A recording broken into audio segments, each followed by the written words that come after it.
Nice. Yeah, that should last a while. Oh, well. Anyway, cheers. Cheers, mate. Ah, cigars and bourbon. I like it.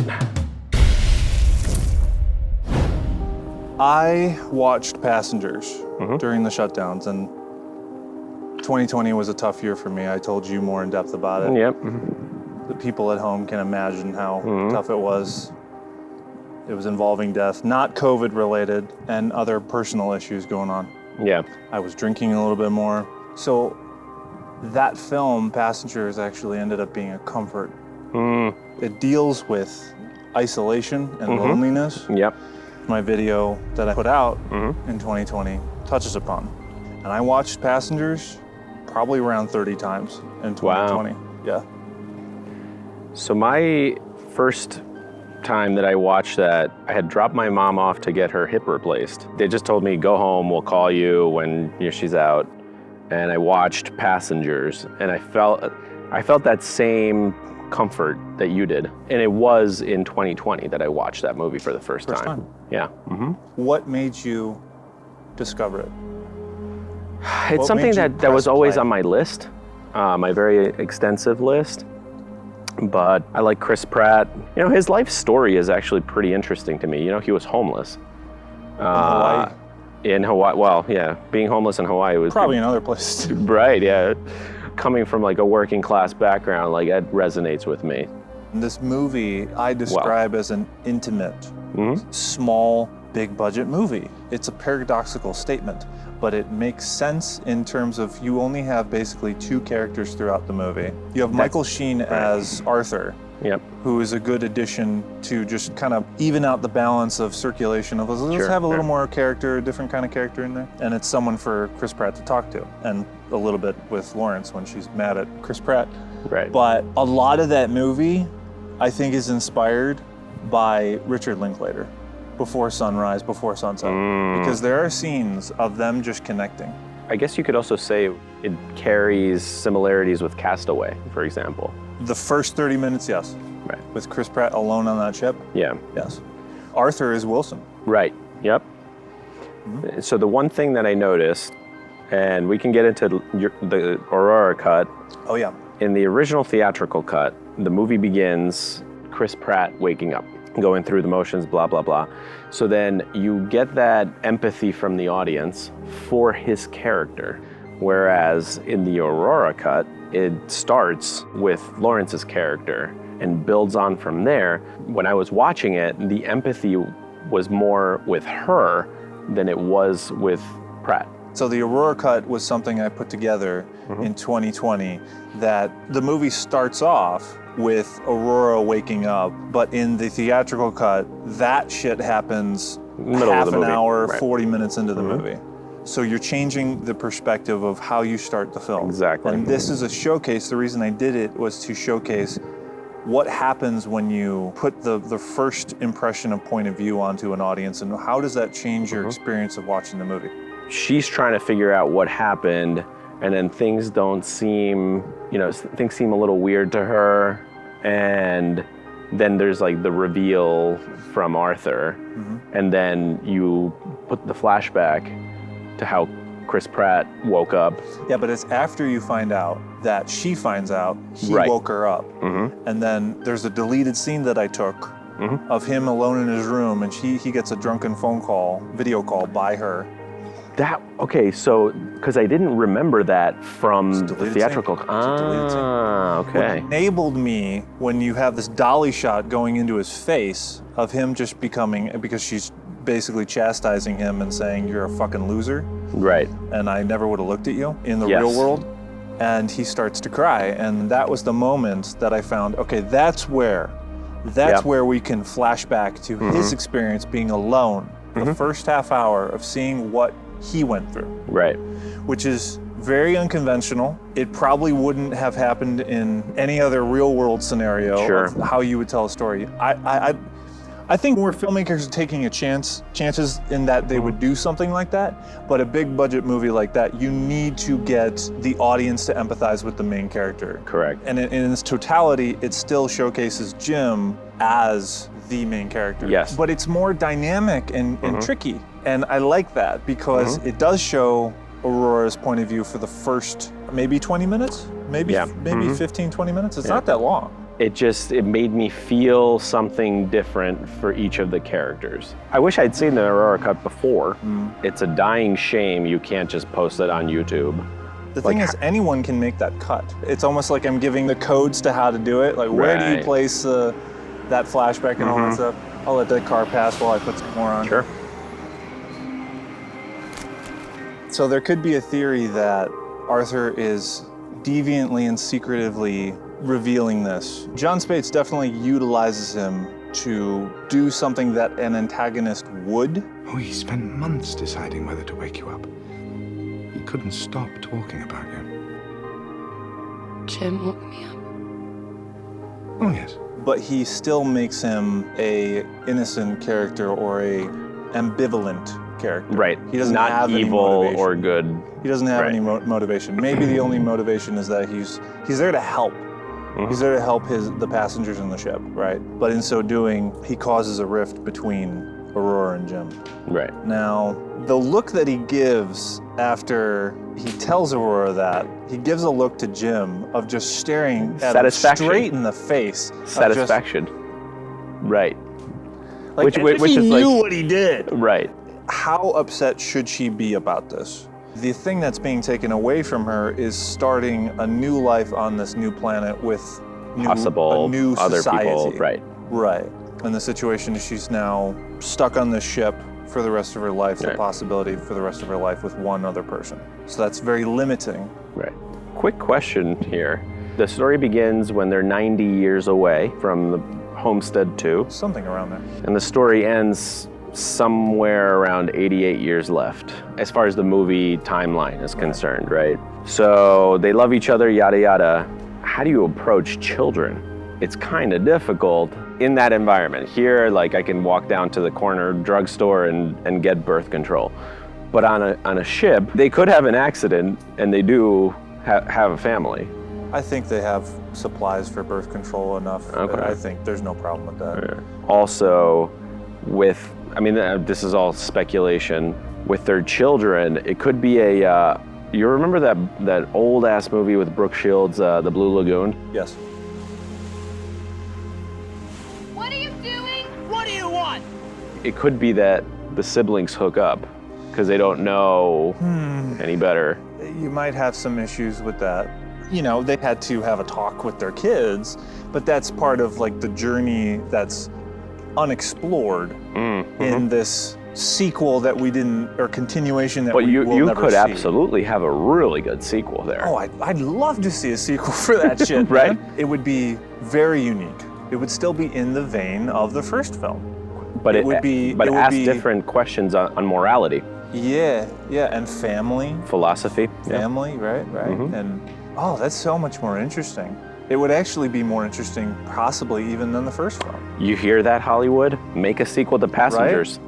I really would like to see that. Yeah, and it brings up the discussion of generational curses, do as I say, not as I do, and how that would conflict with the relationships now, let's of say the children and the parents. Let's say it's a daughter and a son. Yeah. The son can be happy-go-lucky, whatever, but the daughter, wants a family of her own, so then she could be the one to wake someone up. Maybe secretively. Secretively against the brother's wishes. Yeah. And maybe this situation would repeat in the way of Pratt and Aurora say, no, we're not doing this. Right. And then the sins of the parents get passed to the kids where one of them secretly wakes somebody up. Right. So it's... Or the son wants to get laid and, It's too similar to what Jim did. Okay. So you want to flip it a little bit. Yep. Okay. What would it be called? Passengers 2. I would do a subtitle to it. Passengers something. Passengers, the Don't say legacy. Do not say legacy. The Next Generation. It's or too close. Sins of the Fathers. Too long. Something biblical. What? Genesis. No, the Genesis was the first film. That's true. Exodus? Well, that is the Exodus. The ship is the Exodus. The Starship itself. Avalon is the Exodus. Right. Okay, the Numbers. Yeah, the book of Numbers. Then Deuteronomy. Hell, I mean, you could go New Testament. Matthew. Right. Which cut do you think you would watch again? If I were to come in blind, having never seen it, I would still see the theatrical, just because I really enjoyed the writing. It's just every story beat was so efficient and just well thought out. It was just so well done. Well, it was structured that way intentionally by John Spades. I will caveat this, that I really enjoyed the Aurora cut because it switched at least my empathy towards Aurora rather than Jim. It works as an experimental exercise, and it works as a way to see the film in a different way for people that are fans of it. But ultimately, the theatrical cut, I think, works in a linear fashion. Yes. Because the main question comes down to that situation that audiences get to face. And I don't think a lot of people grappled and really chose to grapple with that question that the movie poses of what would you do? I think that was a very underrated situation that not a lot of people put themselves in, and they judged it from a very superficial way without putting themselves in that position, because they just automatically labeled Chris Pratt's character as a creep. Right. Okay, you get to be put in his shoes of faced with the question of what would you do? When you really take it seriously, I think all of us would certainly contemplate that and want to do it, whether 100%. we could or not technologically, right? If Right. we have the capability, because Jim had the capability to do it. Because he was an engineer, Yeah. right? Some people have spoken about, well, I would have, killed myself, or I would have. Sure. Sure, you Which, would have. well, sure, he or actually they just go crazy. But he actually contemplated that. And they explore that. show that, yeah. Absolutely. Mhm. He copes with alcohol, Yep. and he faces the possibility of killing himself. Right. All right? And look, when we take this situation and apply biblical standard to this movie, it makes sense. Because God says that man should not be alone. And that is the reason why he created Eve as his helper, Right. as his companion. I mean, this film is a lot deeper than it gets credit for. 100%. It goes back to Adam and Eve, Yeah. passengers. Which is why it resonated with me when I first saw it. Like, it posed all these questions, and thankfully it took my mind off of like my own personal situation the day I watched it. And the fact that it ended on an optimistic tone, it just made me feel good at the end of the day. It made you feel not alone. Not alone, And exactly. it gave you comfort in a way that was substantive and not just amusement. Correct. This movie is a lot deeper than people give it credit for. I think it's one of the best films of the last decade, from Yes. 2010 to 2019. Yes. It was I it think was it's a one of the diamond best. in the rough in the dark age of cinema. Yeah. And it's overlooked because people say, oh, you got the biggest actors in the world into this, and it's over budgeted. But I think the budget worked really well. It was a very visually pleasing movie. Dude, like last night we were at the movie theater, and I referenced the architecture in the foyer of this couch and this wall. Yeah, Like, that's right. This looks like it could be on the Avalon show. Right. I think the architecture is beautiful, slightly cold, but I mean, I love that bar. oh, the bar is fantastic. Oh. It's obviously inspired by The Shining. A little You know bit. that, right? Yeah, of course. And yeah. Arthur's getup is the bartender from Shining. I love a good bar, by the way. I want to go to a bar that looks like that, and apparently somewhere in Austin there's a place that does look like that. If you ever go to the city, I can absolutely take you to places like that. Yeah. I still think it's a sin not to have the Aurora cut out in the world. It should be on a future re-release, like in 2026, the 10-year anniversary. It should be on the Blu-ray. Some movies actually, like Memento, it has a feature on this special edition DVD. I don't know if the Blu-ray does, I don't think it does. But on the DVD that they released, there was a way to watch that film Chronologically? in chronological order. Interesting. Okay? Passengers in an ideal world would have that Aurora cut, right? And this is very interesting to think about. Well, you know what you need to do is just email the director and be like, yeah, hey, totally, yeah. He'll listen to me. hey, I got this cut of your movie that completely changes. And then he sues me. Your history, man. You're wasted. I want to sue you for everything you got, man. You're gonna be broke. You fat son. Ah! Yes, sir. The movie sits at like a 9 for me, a 9 out of 10. I would agree with that. 2 thumbs up. I could even go so far as like the question of why do you sit at 9 and not 10? It's very difficult to get a 10 in my book.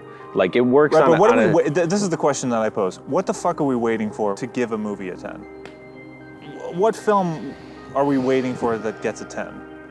Yeah, I don't know. That's a good question. Like Passengers was made to the best of its ability, I think. yes. Might just be a 10. And it's certainly I mean, one of the best I films of the last really, decade. yeah. I mean, for me, like, I could even go 9.5. There's movies that I love that I could watch over and over and over. Back to the Future, Independence Day, Matrix. And that's a trait of a great film. So that's Passengers. That is And- Passengers, folks. If you haven't seen it, Yeah, that's... what are you doing? What are you doing with your life if you haven't seen Passengers? I think it's an underrated film that people don't really talk about. It's known as this failure. Oh, And to have bad press that Lawrence did with these articles of like, I regret doing this.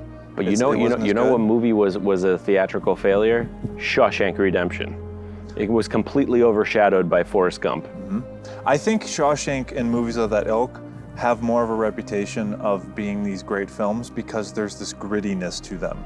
Passengers is not gritty, okay? It has a glossiness to it, visually speaking. Sure. But the subject matter Very is gritty. fucking gritty. Oh, 100%. That's the trick, Right. is it doesn't look gritty, but the thematics are. Yes. And that's the trick and the beauty of the film. Man, I love this movie. I love this movie. Oh, I'm gonna watch it again. Wow. Yeah. And we'll leave it at that. Yeah, for I'll leave it at that.